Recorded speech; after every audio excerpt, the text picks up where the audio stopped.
Hey everybody, and welcome to the ACE Football Academy. I am Coach Hamilton. I will be joined very shortly by Coach Dunham. The ACE Football Academy podcast is brought to you by the A&C Car Wash, family and locally owned here in Richmond, Kentucky.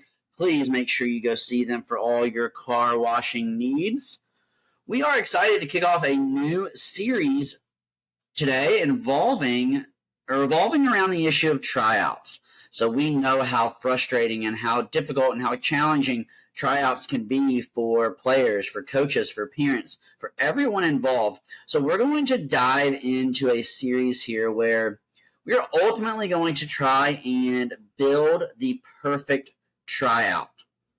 We have a ton of great guests involved in this podcast. You're going to hear from players. You're going to hear from coaches. So we are really, really excited about this series.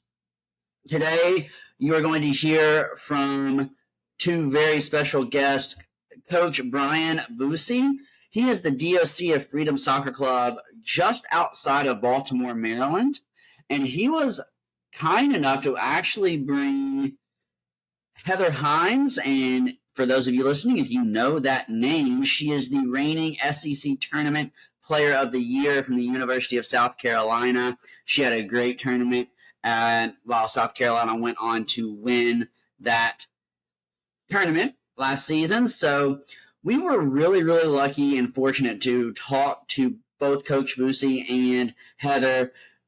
We centered most of our conversation around tryouts, and we are excited for you to listen. So I'm going to turn it over to Coach Boussy and Heather. Please enjoy. We are here on the ACE Football Academy podcast, continuing our discussion on tryouts and just what tryouts look like from different places around the country. What we're ultimately trying to do here, Coach, is build the perfect tryout at different levels across the game of soccer. We are honored to be joined by Coach Brian Boussy and SEC MVP, tournament MVP, Heather Hinz. She plays for South Carolina. They are fresh off an SEC tournament victory. So, guys, welcome. Thanks for being here. You're welcome. Thanks for having us. So, just real quickly, Coach, give us a quick rundown of kind of where you are, your history, your involvement in the game, and then we'll real quickly let Heather do the same. Okay. So I've been involved in the game forever. I grew up in Columbia, Maryland, and I played for an organization there, Soccer Association of Columbia, SAC, as it's referred to, which when I came through in the late 70s, 80s, SAC was one of the largest clubs in the country. And it was Columbia was the first planned city, incredibly diverse population. We were it's a thriving community, and I don't live there, but I teach in the community. Played for them, won U16 national championship with them. Went on. I played for 4 years at Boston College. I came back. I was living in the area. Then I moved out. We're about 40 minutes from where the Soccer Association of Columbia is located. I work in an organization, and my kids played it. It's called the Freedom Soccer Club. My kids played in there. I coached my kids. Then I became the director of coaching for that club. And then for the past 11 years, I've been the goalkeeper trainer for McDaniel College women's team, which plays in the Centennial Conference, which is probably one of the top 2 or 3 Division III conferences in the country. So it's Hopkins is in there, and so that's kind of what we're all sort of shooting for. Our club it's an interesting sort of a throwback or a hybrid. We have in any given year, we have between 25 and 35 teams in the club. The overwhelming majority of our coaches are parent coaches. And so then it's my job as the director of coaching to make sure that they know what they're doing. They have plans, they have a curriculum, those types of things. Where we are outside of Baltimore is, and I think most places in the country are probably in the same boat, super saturated with soccer clubs. If you take sort of the high school that's ground zero for our club, and if you wanted to drive 40 minutes from that high school, you could probably hit, I'm going to say conservatively, 15 different clubs. That's a lot. And in that 40 minutes, you would hit GA, ECNL, 64 Next, or MLS Net. What I can't remember all of the alphabet things that pop up all of the time. So we're kind of a throwback, but we do really, really well. We're a throwback to what I call the clubs that surround us. I refer to them as professional clubs. And what I mean by a professional club is everybody's getting paid. The coaches are getting paid, the board's getting paid. They're generating an incredible amount of revenue from dues and things like that. In our club, sort of full disclosure, my director of coaching position is paid. We have some executive board positions. Our scheduler, our club-wide treasurer get stipends. But our club dues to join our club, it's $250. Wow, that's and incredible. After that $250, any other money that a parent pays is money directly for their kid's team. So it's not everybody pays the same amount and we funnel the money up to the older age groups or something like that. And I talk about this, we have, a U8 team. If your kid is U8 and you're paying $2,500, $3,500 for U8, there's no way your U8 team is spending $35,000 a year. That money's going somewhere. It's just not to your team. So our club is able to, I think, compete. Most of our teams are playing EDP. We have some success sending kids to college, Division II, Division III. If you came to me and it happens way too early, but if you came to me and said, I want to go play at South Carolina, I would probably say, and I legitimately thought you had a chance to play at South Carolina, I would say we're not the club for you. And I'm comfortable doing that. There's other clubs that you can go to and do that. Heather played for us for a number of years and then moved to a club where she was able to play ECNL and had a lot of success there. And I had no hard feelings because I understood what she wanted to do and where she wanted to go and the drive and the resources and things that she had to do that. So it wasn't clearly it's not a hard feelings thing because this is her house we're in. So we were able to maintain that relationship, but I understood that for her, where she wanted to go, she had to leave the club. My daughter that played with her was able to stay in the club, ended up playing and had a fantastic experience playing Division III at Washington and Lee, and was able to do that. And several of her teammates, I think on the team that Heather was on before when she left, I think 7 of our girls went on to play in college, Division II, Division III. And so we're able to do that. We wouldn't have been able to get a girl into a Division I. That's really awesome. That was a long answer to a short question. No, that's perfect because, it is not to get into any names or anything, but we've just had a merge of clubs, of 2 different clubs who are about 30 miles from us, 20 miles from us, and they're having major issues with the amount of money they're charging. So it is just interesting to see how you all are getting it done, charging that minimal amount. So really cool. Heather, what about you? Kind of give us a quick rundown of how you ended up becoming the SEC tournament MVP. Well, I just want to point out, I will only be referring to her for the rest of our vacation. That's the really only way annoying. I'm going to refer to her. Well, I started playing when I was 4 years old. My older sister was a goalkeeper as well. She actually coaches at Penn now. She played professionally. She did the D1 route. And when I was younger, all I wanted to do was be just like her. So I started playing when I was about 4 years old. Even when I started being able to walk, like I had a soccer ball at my foot. I constantly just loved the game so much that I ended up going to the first club she ever went to, which was Freedom. And I met some really good lifelong friends there. I had coaches that really, truly believed in me. And I didn't always have that for sure. When he told me about the whole tryout thing, I laughed. I was like, you're one of the 2 teams in my youth career that I actually made the first team on. So I don't know if I have any good information about tryouts because I clearly didn't know how to do them when I was younger.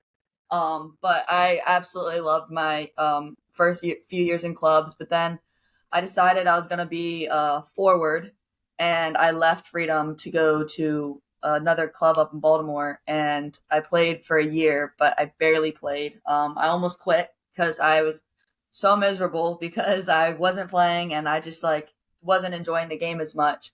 And then I went to England and with the state team. And when I went with England, I went to England. We were playing a bunch of different clubs there, and one of the girls got hurt. That was a goalkeeper. And they're like, well, Heather, your sister was a goalkeeper. You go on goal. Like, you're fine. You just do it. So I was like, all right, bet. I'll do it. So I just jumped in, and I ended up playing way better in goal than I had been doing on the field. And they're like, after that, they're like, you're going to be a goalkeeper. They're like, if you want to be a field player, you might be able to go D1, maybe. They're like, but like, you need to be a goalkeeper. So I was like, 8th grade, I ended up becoming a goalkeeper, taking it really seriously. And I ended up moving closer to the Maryland United Bethesda area, and I started playing for them. And my freshman and sophomore year, I decided, like, I don't really care what it takes. I want to go D1. So I trained ridiculously amount. I would go before our training sessions with our club team. I would go to an extra goalkeeping session, and then even after, I'd probably jump into another goalkeeping session. And I just really just dove right into it. And then I ended up at South Carolina. And my freshman year, I did not play. I played 45 minutes, and I thought the world was going to end because I was like, oh my gosh, I'm not playing. This isn't what I thought it was. Definitely a massive reality check. And then I decided, like, my next goal is to go play pro. So, like, it's all about the process. It's all about how I'm going to get to that next step. So I put my head down, started grinding again, and ended up being fortunate enough to win the spot for the past 3 years, and now taking my 5th year. So that's really awesome. Heather, we just did a whole series where we spoke to several college players at different levels and talked about that whole Division I mentality and how that just is such a hard thing to do, and how sometimes, as you just spoke to, those realities once you're there are so drastically different. So kudos to you to be able to understand that and continue to play at a high level. Yep. It's insanely humbling. Let's dive into some tryout stuff. So, Coach, as DOC, I'm just going to kind of ask you a real general question, and then we can dive into some specifics as you speak or as you talk. But as a DOC, when you are showing up to your club tryouts, what are some things that you are envisioning that you're going to see when you show up? So we try to front end things with our coaches and things like that, so that I know what I'm going to see when I show up.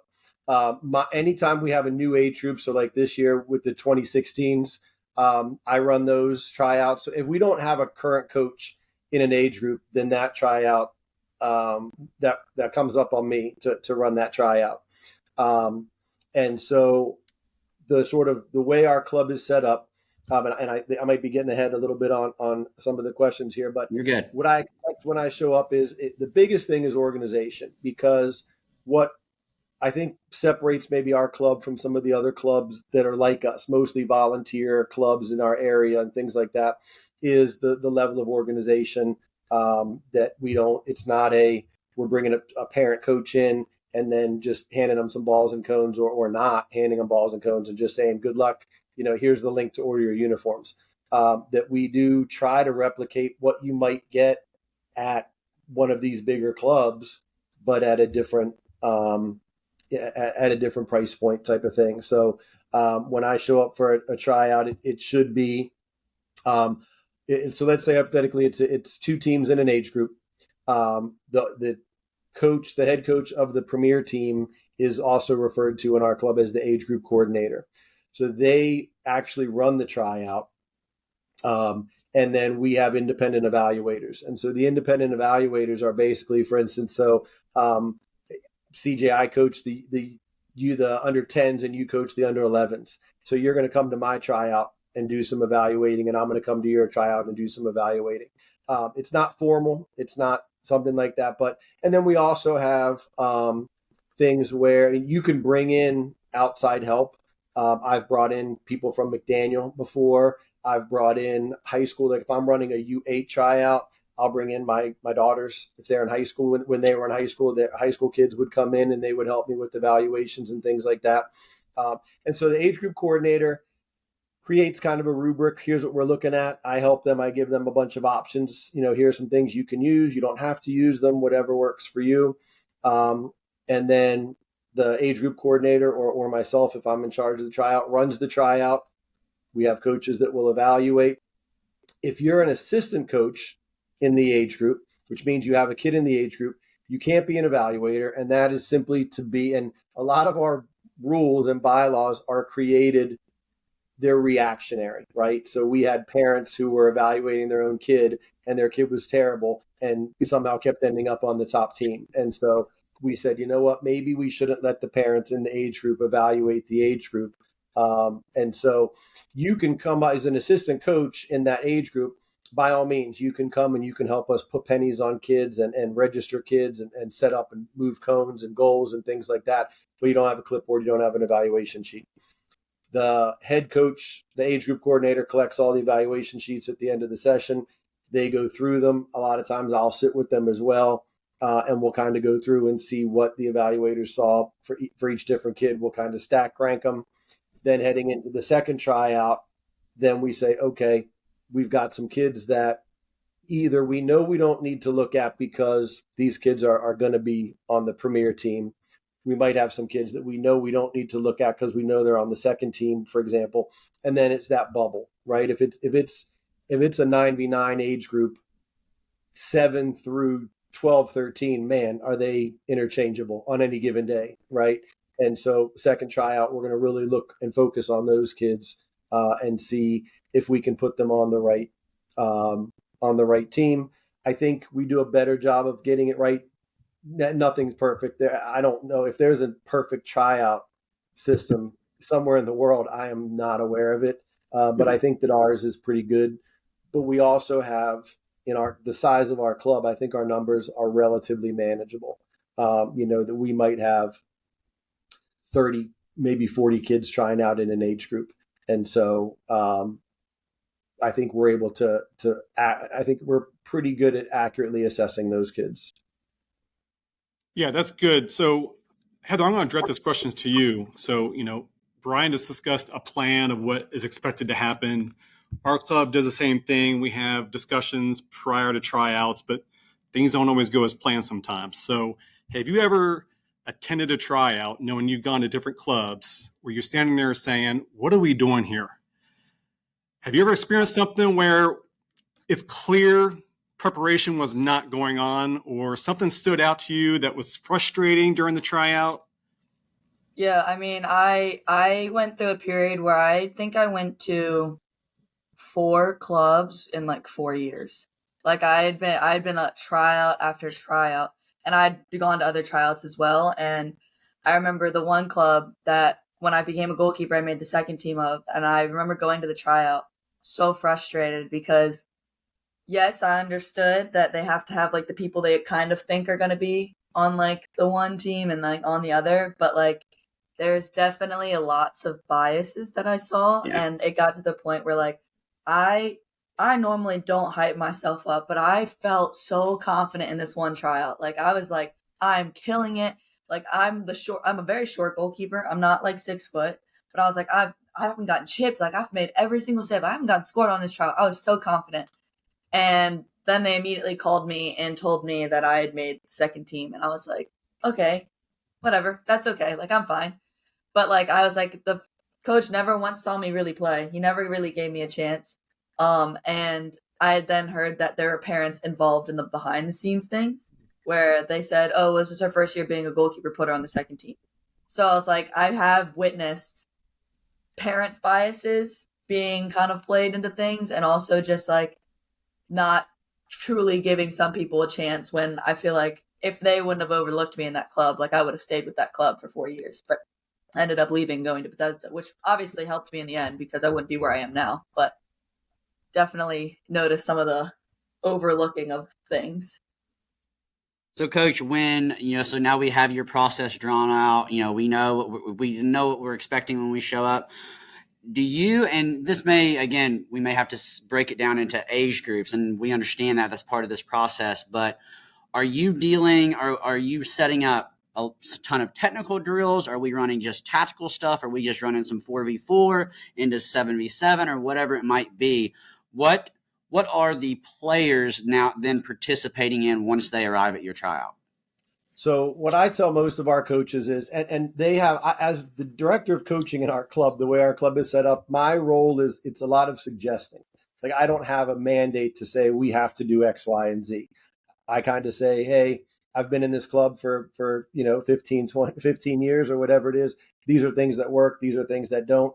I think most of the coaches appreciate kind of where I'm coming from, having been a parent in the club, a coach in the club, and now the director of coaching in the club. And some every now and then I think feel like maybe I don't know anything and sort of do their own thing. And I watch them do their own thing. And I say to them, this is going to bite you in the butt in a year, in 8 months, and in 8 months or a year, they come back and go, yeah, I really should have listened to you. And I say, okay.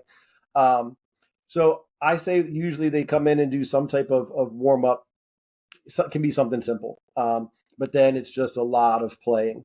A lot of small sided. I'm not a big fan of it. If you're an 11v11 team, I don't know that you need to play a ton of 11v11 because you can play 40 minutes of 11v11 and the kid who's playing left back on the one team never touched the ball. And they stood out. They may have been in the right position all the time, but they never touched the ball. And so I would like to see a lot of smaller things, especially most of our tryouts are 2 nights. The first night, I tell most coaches, there's no reason on the first night for you to be playing full-sided, whatever your age group is. It really should be much smaller. And can you see kids who, and then what I tell, on my rubric that I share, it's simple things like, does the kid want the ball? Does the kid, is the kid comfortable on the ball? Is the kid communicating? Are they a good teammate? Are they, I don't like to use the word tactical, especially sort of U8 through U10 or 11, but can they hold a position? Are they running all over the field? Those types of things. And so it's really sort of simple things. In terms of like technical, I'm not a big fan of, let's dribble through these cones, turn and dribble back, and we're going to put you on a stopwatch. But the technical might be, even in the warm-up, can you receive a ball and play it to somebody else in 2 relatively fluid touches? Or in a game, can you control the ball instead of just putting your head down and smashing it as far as you can in whatever direction you happen to be facing? And so that sort of organization, and then really letting the kids play. How many? And I guess I kind of look at tryouts as a training session. How many touches does every kid get? Right? Because if I come to your training session and a kid gets 17 touches in 90 minutes, that kid didn't get better. We don't know anything about that kid. If they come to your tryout and get 17 touches in 90 minutes and you can evaluate them, you're much better at this than I am. So I'd rather them get a ton of touches, be able to make mistakes, those different types of things. So to me, it's playing, smaller sided than what you would normally be in a game. So you've gone through your 2 nights of tryouts, you've evaluated, you've got your analysis from your other coaches or the parents that were involved here. How does the cutting process go for you guys? Or do you guys even cut at certain age groups? One of the questions that we've talked about is, when you're U10 and under, should you just keep everybody and try to make it work? Or is there a limit or an age group where you start saying, all right, now we need to start cutting? And how does that go for you guys? So the short answer, in my ideal world, no. Kids who show up, we keep everybody. And in my ideal world, if I'm running a tryout for a new U8 team, and this happens more often than not, I'll show up for the tryout and I'll be like 8, 9, 10, 11, 12, game on. I'm running. We're going to have 2 training sessions. Everybody made the team, and it's a great number. If we have 15, then it's like, oh, okay, we've got right. And what our club is bound by. Our club is, because it's parent coaches, we're sort of bound by, we have to have a number of, X number of kids. So if it's 7v7, if we have 9, and I'll say, okay, well, we're going to go with 9, and I'm going to tell the parents, hey, if you knew anybody that was on the fence about tryouts, let's bring them out. Let's do a supplemental. So what kind of restricts our club is, do we have the numbers, and can we find a coach? And I've had some parent meetings where I've basically said, listen, we're sitting here until somebody volunteers to coach. I'm sure you guys have stuff to do tonight. And sooner or later, somebody will break and be like, all right, I'll be the head coach. And I tell them, we're not going to leave you on an island. You can call me as much as you want. We do have some trainers that work with the club. I think our club does a very good job being collaborative. So our U9 coaches just came through U8, and so they know what those coaches, what the challenges are with that, and so they'll work with the U8s, and then the 9v9 coaches. As you know, if you're the second year of 9v9, our coaches do a really good job of reaching out to the first year 9v9 teams that just moved up from 7v7, and they'll say, hey, listen, here's some things that worked, here's some things that maybe you need to keep your eye on, here's good tournaments, here's things. And so I think that sharing within our club works really well for us. Well, let me follow up with that cutting issue. So one thing that frustrated us with the club that we've been associated with, and we just found this out recently, is just in the past year, they started notifying players that were not going to be taken on teams. So prior to that, they weren't notifying anybody, whether they made it or not. And so, see them out in town, they'd be asking 3 weeks later, did I make the team? And so as coaches, that's frustrating because they need to be told straight away what they need to work on, what the issue was. Maybe it was a numbers issue. Maybe the team didn't even get made or for whatever reason. How do you guys deal with notifying those individuals about not making a certain team? So the age group coordinator is responsible for notifying everybody in the age group. And they can do that a couple ways. So I'm the age group coordinator, and I've been the premier team coach for a couple of years. And Heather's kid has played on the classic team for a couple of years and is going to, and then, evaluated out to be on the classic team again. And Heather has volunteered to come back as that coach. I might say to her, hey, here are the kids that evaluated onto your team. And there might be some discussion between the two of us, right? Because the tryout process, and they're kids, right? And so Heather's had this team for a year, and she's seen them play 30 games and tournaments and 2 practices a week and stuff like that. And during a tryout, a kid just had a terrible tryout, right? We do have some leeway in there where, we've had kids that we had one kid one year, mom told the kid parents were getting divorced on the ride to the tryout. Oh my God. Right. And so the kid had a terrible tryout, a premier team player, solid, top third of the premier team, had a terrible tryout, evaluated horribly. And we're looking at the evaluation sheets and we're like, what is going on? The premier team coach called and mom said, oh, well, he might not have done well because, oh, by the way, I did let him know. And we were like, okay. So that's what I mean by there's no perfect tryout, right? There's kids and they have stuff going on outside of soccer and in their lives. But I do think everybody should get called. Everybody should be told, this is, what team you've made. One of the challenges that we face in our area is we have several clubs like ours that are mostly parent coached. And so from that ground zero high school, you could probably also hit 7 or 8 clubs just like ours with a 25-minute drive, right? And so and I don't know how it is where you guys are, we've hit this cold war of everybody backing their tryouts up earlier and earlier and earlier. Yeah. And tryouts end on Thursday, and I'm going to make an offer on Thursday, and you have 24 or 48 hours to accept. Well, the other club, their tryouts aren't until next week, right? And so we're not really giving the kids the best opportunity to choose a club and evaluate all of their opportunities and say, this is what, I think this will be the best fit for me because everybody's so we have had situations where most of our teams will kind of wrap up with a Memorial Day weekend tournament, and tryouts have already taken place. And so you either have a situation where you're going to tell a kid, hey, you're not on our team next year, but we really want you to come to the Memorial Day tournament, or, hey, listen, we're going to not tell anybody anything until after Memorial Day. And then that causes a whole another set of issues. There's been a couple, and by a couple, I mean very few, like 3 clubs in Maryland who have actually approached MSYSA and asked them to get involved and said, can you establish a tryout window or an offer window that, you can have your tryouts whenever, but offers are all going to go out the first week in June. So by then, all of the kids have gone to the tryouts, and then their parents they went to 4 tryouts, they get 4 emails. And the email, you made 2 premier teams, a classic team, you didn't make this club or whatever. And now the parents, the players have the best information, and they can make the best informed decision.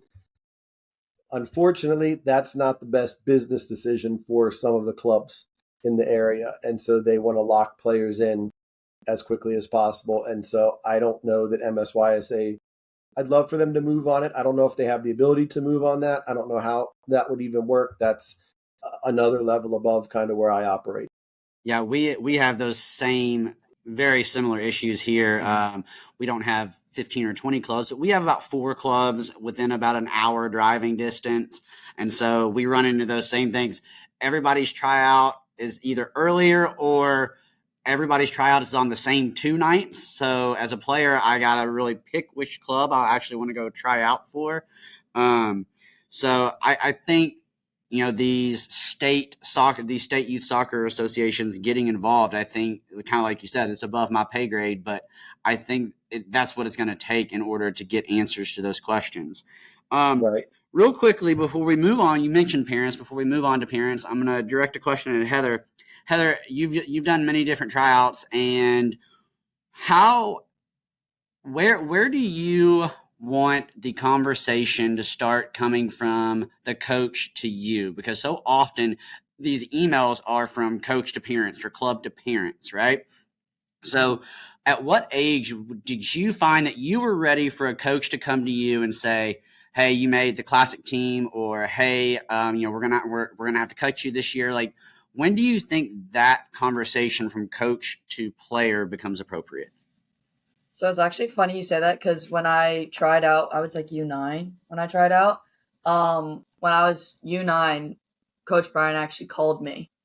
He called like on home phone, and he called me and he told me personally. Yeah. And then I went to another I'd like club. to clarify one thing. I would call the parents and say, Well, the "Can I home speak phone. to It your was the home 9-year-old?" phone. I was not calling a 9-year-old girl cold call. It was our home phone number. I have one more year of public education, and I need to finish that out. You need to get that done. Well, they would I call, and then my understand. mom would hand me the phone. But like, I appreciated that, because then I went to my clubs in U13 to about like U15, 16, and I felt like everything was through my parents. Whereas like I felt like when I was younger, like, yes, Coach Brian was my coach, my dad was my coach, and then we had another parent that was my coach. And I felt like, even though it was like parents being our coaches, I still tried to treat it as like serious as possible, because of how serious I wanted to take it, even at like an 8-year-old. So I do think that like once you kind of get to like, I think just hearing things from a coach as young as like the kids can really handle it is like really appreciative, because I felt like they always cared about me. And I felt like if it's coming from my coach, that means my coach cares about me, and my coach really wants to like give me feedback and like tell me that they're proud of me for being on this team, or to tell me like, hey, like this is where you stand right now, but you can always move, like you can always move up and stuff like that. So I do think like when I went to those other clubs where I was like that, like 13 to like 15, 16 age range, it was like you get an email to your parents and your parents would then break the news to you. And I felt like at 16 years old, I can definitely handle the news a lot better.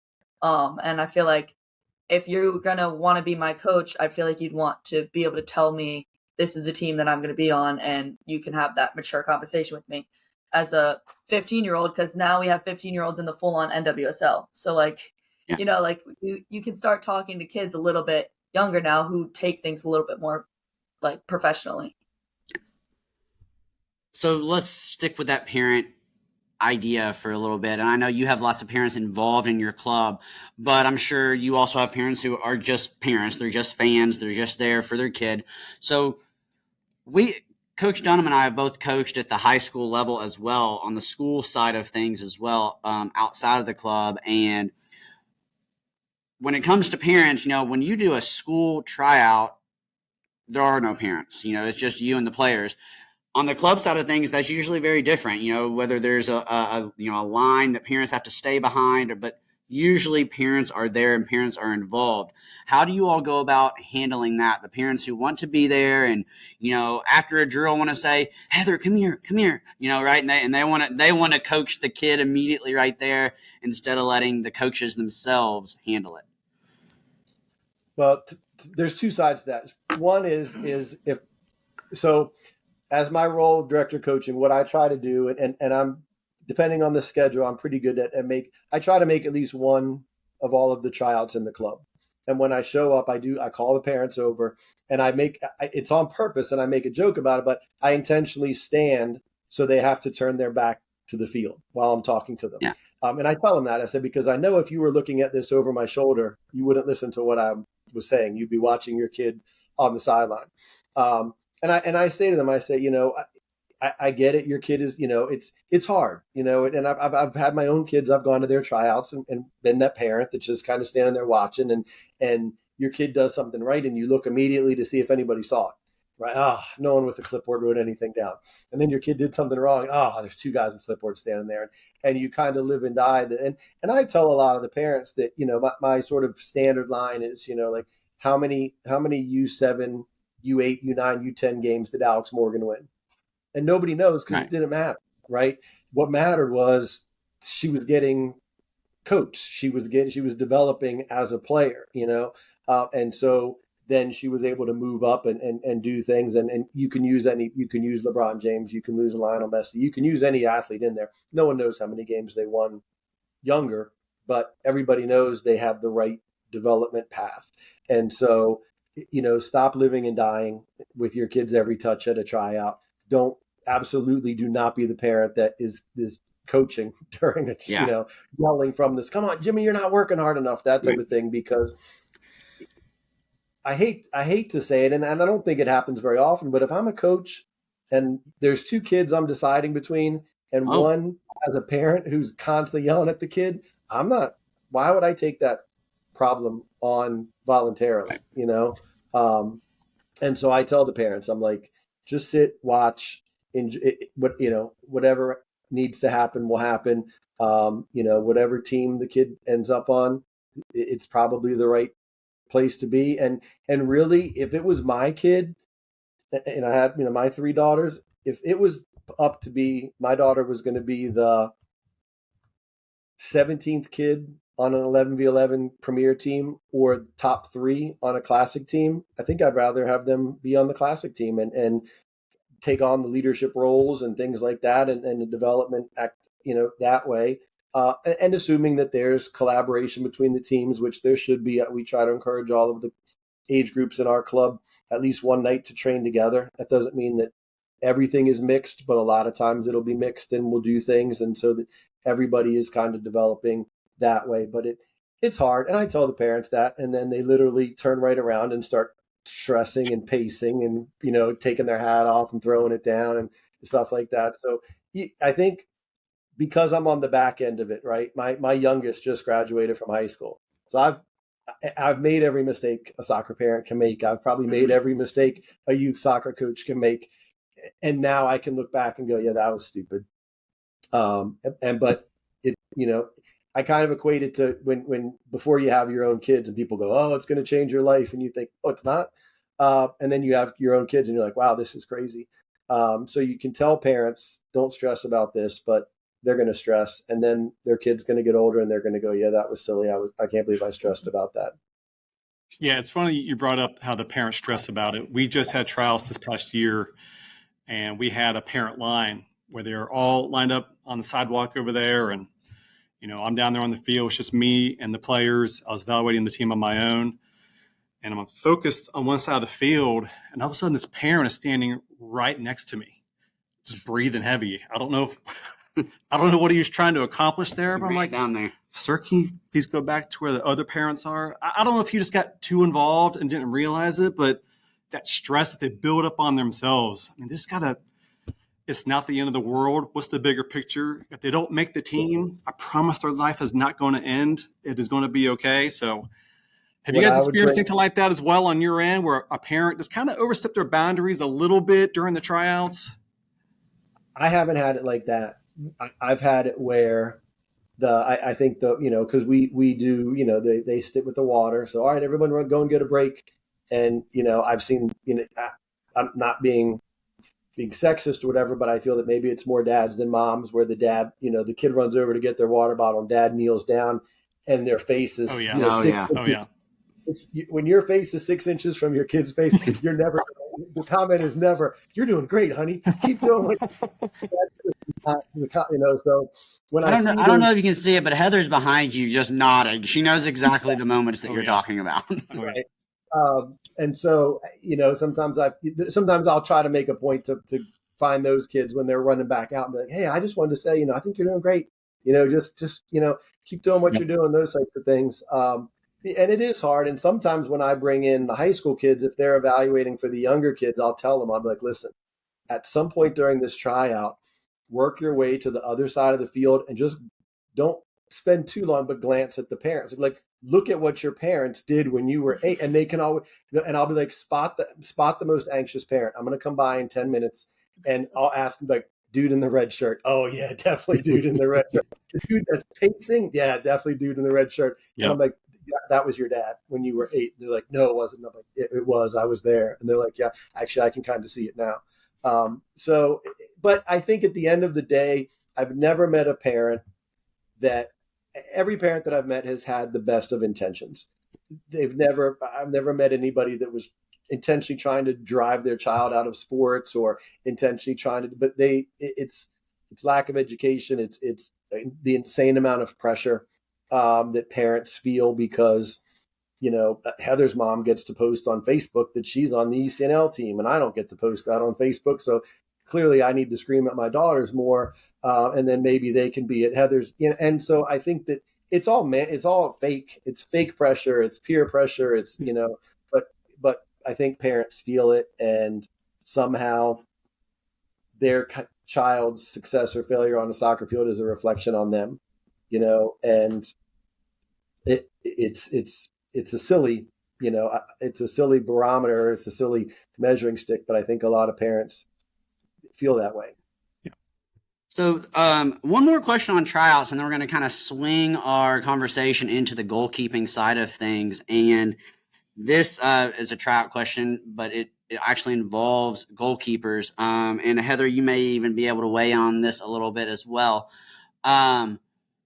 When do you start specifically evaluating goalkeepers at a tryout? Because you see all the things that players shouldn't specialize in a position until U14 or U13 or whenever it is. But Coach, you can kind of comment on how you all do it at your club, and then Heather, you can kind of comment on when you started to really start to be evaluated strictly as a goalkeeper. So I would say in our club at U8, U9, U10, everybody should be rotating through. But then I also say, so what I kind of tell our coaches is use your league for development and your tournaments for winning, because and I hate it, but at the end of the day, part of our job is sales, right? Part of it is public relations. And so you have to, I don't know how to word this without sounding jaded or whatever, but you have to have those Facebook moments, right? That people can go, "We won the Gettysburg Battlefield Blast this weekend." And, and so I say to coaches, like, at that age group in leagues, everybody's rotating through in the goal. If you get into a tournament final and you have one kid that is really good, and then she's going to tell the story in a minute. If you have one kid that's really good and you want to leave him in a goal for the final game or for a shootout, okay, then you do that, right? And as you start to get older, our club offers goalkeeper training once a week. We bring somebody in that runs the goalkeeper training. The club absorbs half the cost, and the individual team absorbs half the cost. So there's no cost to the individual goalkeepers. And so at the younger age groups, I tell those coaches, you don't have to send the same kid every week, right? You can rotate. If you have 3 or 4 that are interested in it, by all means, have them go and rotate through there. And we're going to charge your team for one keeper. So it's not going to be an excessive cost it's $50 for each keeper for the club-wide training. So you can send your 4 keepers. as they start to get older, at 11 or 12, if you have, instead of rotating everybody through, you still have 3 or 4, something like that, that's fine. And then as you start to get into 13, 14, if you have a number 1 and a number 2, and the kids want to be there and that's what they want to do, they still are going to participate in practice, do a lot of the rondos or the technical at the beginning, and then do some goalkeeper stuff on their, it's goalkeeper specific. But I hate to watch goalkeeper specific stuff starting too early. And by too early, I would say 12 and under. Heather, what about you? What are kind of some of your experiences when you started noticing that, okay, I'm just being evaluated as a goalkeeper here? Yeah, I mean, when I played, I did not want to be a goalkeeper because I was like, my sister's the goalkeeper. I want to go on the same path as her, but I want to be a field player. Like, I was convinced I was going to be the next Messi. So every time that we were in a tournament, I was like, okay, I've got to score so that they don't put me in goal. It's like, I have to score because if I don't score, we're going to go into a PK shootout. And every PK shootout, he would put me in goal. And I was like, dang it. But I always felt good because he'd still let me shoot in them. So I always would feel good about it. But I just like that, like U9, U8 through like U10, 11. I really appreciated that we had about 4 goalkeepers on our team that, like, if they had to put me in, they'd put me in, but they let me play on the field. And I loved playing on the field. It was like my thing. I absolutely loved it. But then I ended up switching and being like, I just want to be a field player, because once we got to that U12 range, it was really like, you need to start like focusing on, like, at that time they said that we had to start focusing on our position. And like, if I was going to be a goalkeeper or a field player, and I was like, oh, I'm going to be a field player. So I like went straight under the field, and it obviously didn't work out for me to be on the field. But I noticed, because I do train kids nowadays, and I noticed that like there's some kids that are just like goalkeepers. And I feel like we all know those little kids in the corner kind of sitting by themselves. We all know the goalkeepers. Like, and there's some of them that can do the kind of in between, and I did the in between for a bit. And like, if you could give an 8-year-old training and they like it, then you can give them training. But like, you don't need to put that kid in a box at 8 years old, because once you kind of like say they're only a goalkeeper, typically they're not as confident on their feet when they're not going to go on the field as confident with their feet, because they're just getting put in the box and they're just being told to do that. I think when you're at that, like he was saying, like that 8 through like possibly 12 kind of age range, like you definitely need to be playing on the field. Like you need, like, I really appreciated that my club team in high school, they put me on the field in my senior year. Like we had a lot of injuries on my team, and ECNL had so many rules that like I played on the field at least every other weekend. And I still appreciated that. And I think once I kind of got to that like 12, 13 age range, though, they definitely start being like, you have to make your decision on being a goalkeeper or not. And I decided late, and I was like 13, and I thought that was insanely late. All right, we will pause our conversation with Coach Brian Boussy and goalkeeper Heather Hinz right there for the time being. Lots of great stuff to unpack there. I think for me, my 2 biggest takeaways when it comes to being centered around tryouts is, the first one is just to have a plan. You heard Coach and Heather talk about it. You know, one of the frustrating things for her was when they would show up to a tryout and it seemed like, okay, coaches were just now trying to get things together. So I just think having that plan and really being prepared.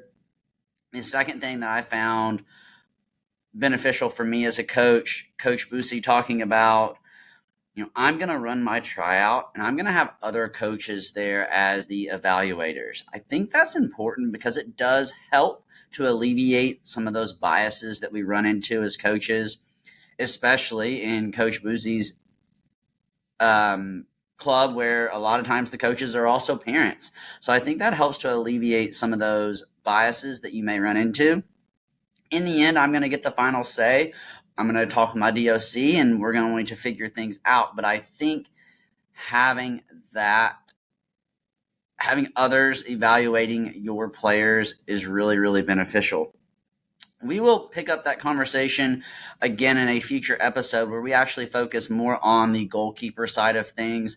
Goalkeeping, as we all know, is a very stressful, a very intense position. So we will pick up that conversation in a future episode with Coach Brian Boussy and Heather Hinz. So be on the lookout for that. I appreciate you tuning in. This has been the Ace Football Academy.